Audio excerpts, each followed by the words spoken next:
Hi, Tim Blanchett with Divorce661.com, and today I wanted to talk to you about an issue and a question that a lot of people have and that it keeps coming up. So I want to do another video and maybe hit it from a different angle so maybe it makes more sense.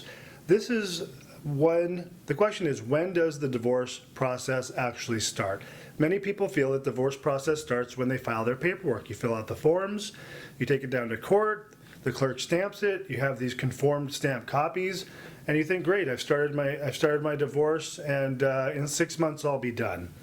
That is a common misconception that I'm going to attempt to clear up again and advise you as to when the actual process starts. So you have your filed papers. The divorce process officially starts, that 6-month waiting period starts when you serve your spouse. This can be doing it by mail and notice of acknowledgement of receipt, or when you have someone personally serve your spouse.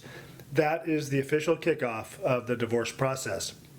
Now, there are several things that hinge off of that service date, that 6-month window, or that start date when your spouse is served.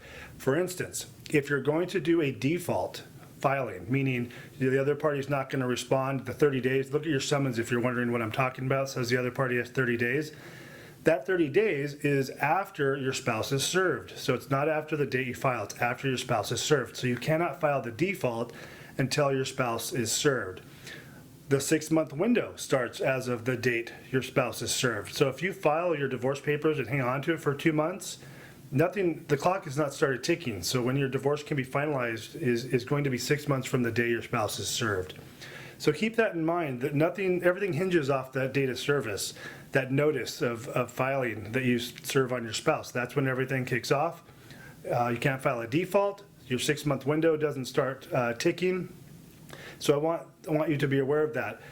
Keep in mind though that if you don't if you don't serve your papers, and this is kind of something that started this year, the middle of this year of 2013, once you file, you're going to want to serve your spouse within 60 days, or you can anticipate the court setting a hearing. You're going to receive a notice in the mail that says, hey, you filed for divorce, you haven't served your spouse, you need to do so by this date or we're going to dismiss the case. So I just wanted to throw that in as a added bonus to this video. Again, this is Tim Blankenship with Divorce661.com. You can reach us direct at 661-281-0266 or more on our website at Divorce661.com. Thanks for watching.